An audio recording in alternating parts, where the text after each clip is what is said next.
A classroom is really a supplement to what you have to do outside of the class.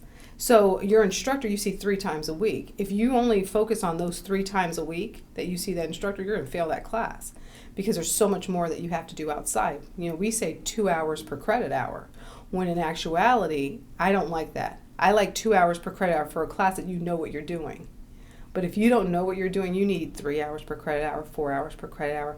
If it's a subject matter that's really hard for you, for me it's math. So for math, I would need 4 hours. Well, probably 5 or 6, but more hours because I need to focus in on understanding that information. Whereas if you're talking about a class that I got it, I know this, 2 hours per credit hour works well. So if you treat the online class the way you treat your classroom-based courses, then you'll be successful. If you treat them like, okay, I'm going outside of class, I'm learning more information, I'm gathering information from the library, from online resources, and I'm doing all my work, great. But if you're treating it like, okay, I logged in here, I did this assignment, I'm done, then it's going to be the same as what you would do in a classroom where I heard the lecture and, okay, what's the test? And you're not going to be as successful.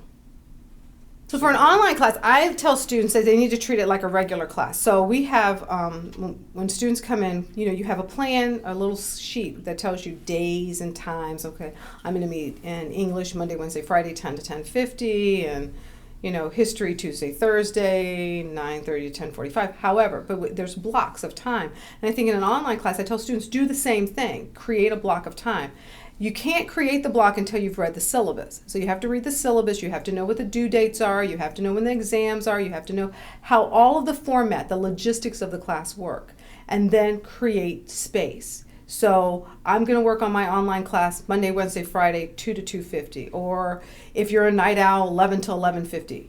You can do it that way. My suggestion, though, is that you pick a time when you're the most alert. Because if you're picking 11 to 11:50 and you've worked a long day, then you're not alert. And you're probably going to end up falling asleep while you're trying to work on the things that you need to work on for that class. And that's not going to help you. So pick a time when you're alert. Maybe the most that you can give is all Saturday morning. However, there are times when life happens on the weekends and you are sitting there and you're like, oh my gosh, I totally forgot this. But if you kind of create the space and you commit yourself to doing it, you'll be fine.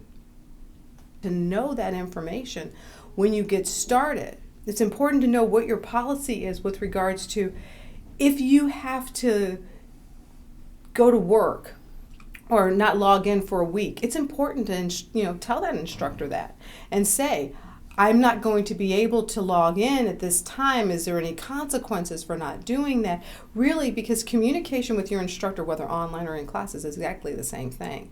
It's just not disappearing and then coming back weeks later and saying, oh, well, it was just online. No, it's the same as any kind of class that you're in. So I think that was one of the most interesting things I found with students is that they don't read the syllabus to really understand late policies, for turning in assignments, for communication with the instructor, what's the best way, when should you communicate. They don't look at all the different links, whether it's a wiki or a blog or what you're supposed to do with those.